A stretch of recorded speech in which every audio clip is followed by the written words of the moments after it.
Hi hello నమస్తే welcome to 100 TV. రీసెంట్గా ఒక వ్యక్తి ఆ వ్యక్తి కూడా అర్హతకు మించి లేకపోతే అసలు అర్హత లేనటువంటి పర్సన్ అని కూడా అనుకోవచ్చు.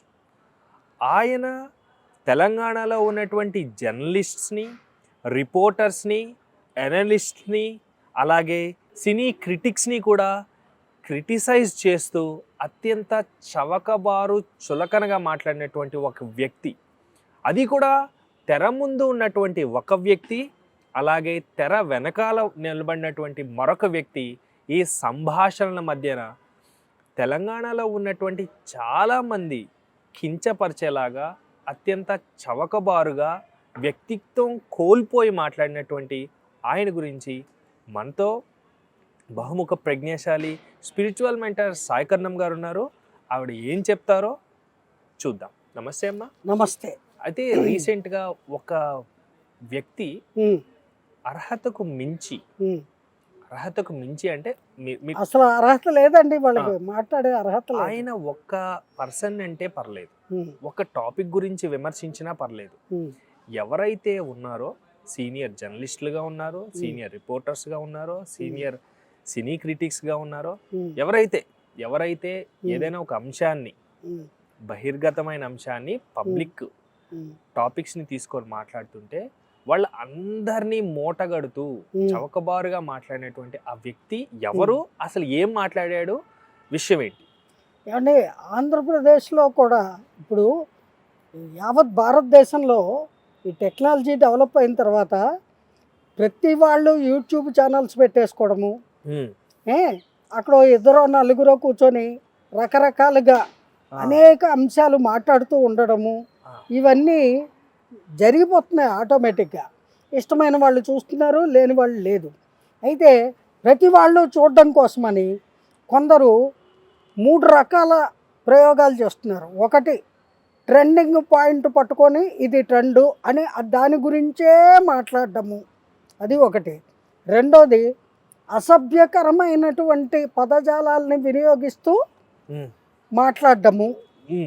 మూడోది, లేనిపోనివి ఊహించి అంటగట్టేసి ఇది ఇలా జరిగి ఉంటుంది, ఇది ఇలా అయ్యి ఉంటుంది, అది అలాగే జరుగుతుంది, అందుకే ఇది ఇలాగా అది అలాగా అని మాట్లాడేసేయడము. ఇలా 3 రకాల పద్ధతిలో వాళ్ళ ఛానల్స్ని ముందుకు తీసుకెళ్లే ప్రయత్నం చేస్తున్నారు. అటువంటి వాళ్ళల్లో చాలామంది ఉన్నప్పటికీ, ప్రతి స్టేట్లోనూ ఉన్నప్పటికీ, మనం ముఖ్యంగా ఇప్పుడు మాట్లాడుకోవాల్సిన అంశం ఏమిటి అంటే ఆంధ్రప్రదేశ్కి సంబంధించినటువంటి కొన్ని లతుకోర్ ఛానల్స్ అంటాను నేను. బేవకూఫు మనుషులు కూర్చొని అక్కడ చాలా ఫూలిష్గా ఎదటి వ్యక్తుల్ని అవమానిస్తూ, నిందిస్తూ, హేళన చేస్తూ, ఒక రకంగా అసభ్యకరమైనటువంటి పదజాలాలు వినియోగిస్తూ, డిగ్రేడ్ చేస్తూ, రౌడీయిజం కూడా ప్రదర్శిస్తూ మాట్లాడుతున్నారు.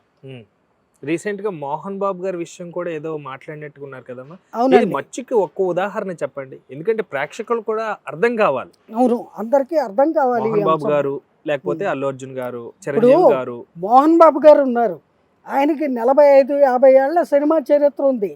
ఆయన లెజెండరీ యాక్టర్, ఆయన నిర్మాత, నటుడు. తర్వాత అతి త్వరలో 50 సంవత్సరాలు ఆయన నటనా జీవితం పూర్తి చేసుకున్న సందర్భంగా ఓ మంచి కార్యక్రమం చేయబోతున్నారు కూడా. అటువంటి వ్యక్తిని పట్టుకొని వయసులో కూడా ఆయన 78 ఏళ్ల వయసు ఉన్నటువంటి వ్యక్తి, ఆయన మహానటుడే కాదు, మంచి వ్యక్తిగా కూడా సినిమా ఇండస్ట్రీలో ఆయనకు అంటూ ఒక ప్రత్యేకమైన స్థానం ఉంది. అటువంటి పెద్ద మనిషిని పట్టుకొని, ఎందుకంటే వాళ్ళకి సభ్యత లేదు కదా, సంస్కారం లేదు కదా, మరి గౌరవించి ఎలా మాట్లాడతారు? కానీ ఇతరుల నుంచి మాత్రం వాళ్ళకి గౌరవం కావాలట. ఇప్పుడు మాటల సందర్భంలో రాజీవ్ గాంధీ అంటారు, సంజయ్ గాంధీ అంటారు, లేదా ఏదో ఒక పేరు, జస్ట్ లేదా జగన్ అంటారు, జగన్ గారు, ఫలానా గారు అని ప్రత్యేకించి గారు గారు అని 100 సార్లు మాట్లాడేటప్పుడు ఒకసారి 2 సార్లు కానీ అసభ్యంగా అంటే పేరు పెట్టి మాట్లాడడం తప్పు కాదు కదా. ఉమ్, అదీ కాక ఆయన సినిమా హీరోగా అనేక లక్షల మంది కోట్ల మందికి అభిమాన హీరో శ్రీ పవన్ కళ్యాణ్ గారు. ఆ చనువుతోటి అభిమానంతో ఇప్పుడు పూర్వము నాగేశ్వరరావు ఏఎన్ఆర్ గారి సినిమాలు చూసే అభిమానులు నాకేడు సినిమా వచ్చిందిరో వెళ్ళాలి అనేవారు, ఇంటివాడి సినిమా వచ్చిందిరో వెళ్ళాలి అనేవారు. అంత మాత్రాన వాళ్ళని అవమానించినట్టు కాదండి, వాళ్ళ కట్టలు తెంచుకొని పెళ్ళుబికే అభిమానంతో అలా సంబోధించేవాళ్ళు. ఇక్కడ కూడా అలా అనుకోవచ్చుగా. అలా అనుకోవచ్చు. ఎందుకు అనుకోవచ్చు అంటే పవన్ కళ్యాణ్ గారు అంత గొప్పగా తన సినిమాల్లో ఆయన నటనతో కోట్ల మంది అభిమానుల్ని సంపాదించుకున్నారు. లేదా అంత ఆయన డిప్యూటీ సీఎం అయ్యారు కాబట్టి పలానా స్టేట్కి గారు అని ప్రత్యేకించి పిలవాలి అనేది ఆ సమయానికి మైండ్లో ఆ థాట్ వచ్చి ఉండకపోవచ్చు. ఒక వ్యక్తిగా కామన్ సెన్స్ అంటే వాళ్ళ అభిమాన నటుడిని అభిమానంతో పవన్ కళ్యాణ్ ఏం చేస్తున్నారు ఇంతటి ఘోరాలు జరుగుతుంటే అని సందర్భానుసారంగా ఆయన అని ఉండొచ్చు. అంత మాత్రాన ఒక సినీ క్రిటిక్, ఒక రాజకీయ విశ్లేషకుడు, ఒక జర్నలిజం లైన్లో ఉన్నటువంటి వ్యక్తి, రిప్రజెంటేటివ్స్, అటువంటి వ్యక్తుల్ని చాలా చీప్గా, చాలా చీప్ లాంగ్వేజ్ వాడుతూ అసభ్యకరంగా దున్నపోతుతో పోల్చి మాట్లాడాడండి. యాయా మిమ్మల్ని ఏమనాలి, ఎనుబోతులు అనాలా, ఇంకేదైనా పేరుందా? దోమలు అంటాను మీలాంటి వాళ్ళని. దోమ ఎంత భయంకరమైందంటే మలేరియా జ్వరానికి కారణమవుతుంది, అశుద్ధం మీద వాళ్తుంది, పరిశుభ్రంగా చేసుకున్న వంటకాల మీద కూడా వాళ్తుంది. అటువంటి దోమలు మీరు మీ ధోరణి మార్చుకోకపోతే మిమ్మల్ని దోమలు అని పిలుస్తాం మేము. చాలా తప్పుగా మాట్లాడుతున్నారండి. ఎవరిని పరనింద పరదూషణ అనేటువంటిది చేయకూడదు, అది సభ్యత సంస్కారము కాదు అని మీ డిప్యూటీ సీఎం అలాగే మా అందరి అభిమాన నటుడు శ్రీ పవన్ కళ్యాణ్ గారి ద్వారా మేము నేర్చుకున్నాము. మరి మీరు నేర్చుకోలేదా?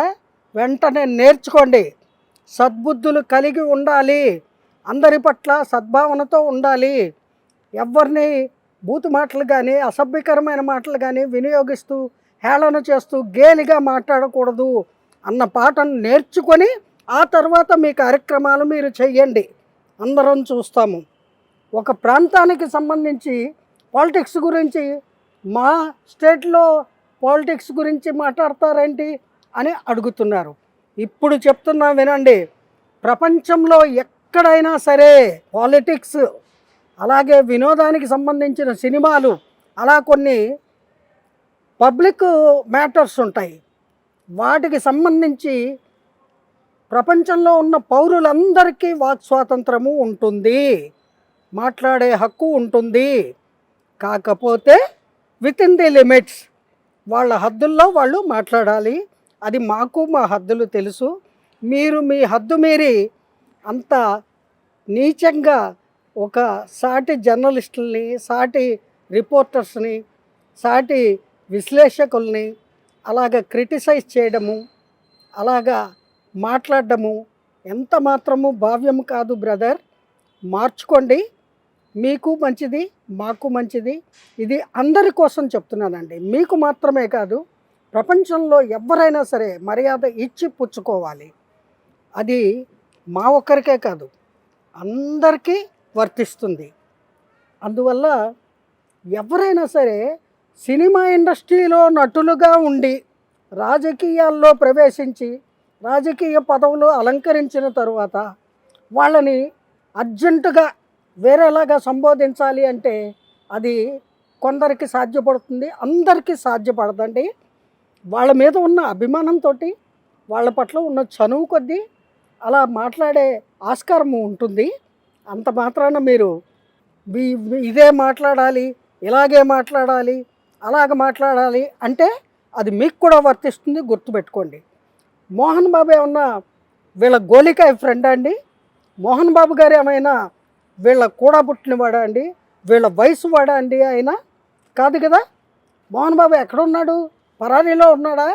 వాళ్ళ ఇంట్లో ఉన్నాడా? వేరే దేశం పారిపోయాడా? చెప్పండి అని ఒక పిల్ల అడగడము, ఈ ఒక ఆయన దాని గురించి చెప్పడము ఏంటండి? మరి ఆయనకు మర్యాద ఇవ్వాలని మీకు తెలియదా? ఆయన వయసుకైనా మర్యాద ఇవ్వాలని మీకు అర్థం కాలేదా? కొంచెము ఒక మాట మనము ఎదుటి వాడిని ఇలా వేలెత్తి చూపించేటప్పుడు మిగతా వేళ్ళు మనని చూపిస్తాయి అనే అంశం గుర్తుపెట్టుకోండి సోదరా. సర్వే జన సుఖినో భవంతు. ఎవరిని ఏమీ అనద్దు, ఎవరి చేత ఏమీ అనిపించుకోవద్దు. అందరము సోదర భావంతో కలిసిమెలిసి ఉండాలి అనేది నేర్చుకోండి. థ్యాంక్ యూ సో మచ్ అమ్మా. జై గురుదేవ. సో విన్నారు కదండి. సో ఇప్పటి వరకు విన్నటువంటి కన్నం గారి మాటలు, ఆ టాపిక్ గురించి మీరేమనుకుంటున్నారో కమెంట్స్ రూపంలో తెలియజేయాలనుకుంటూ సెలవు తీసుకుంటాం.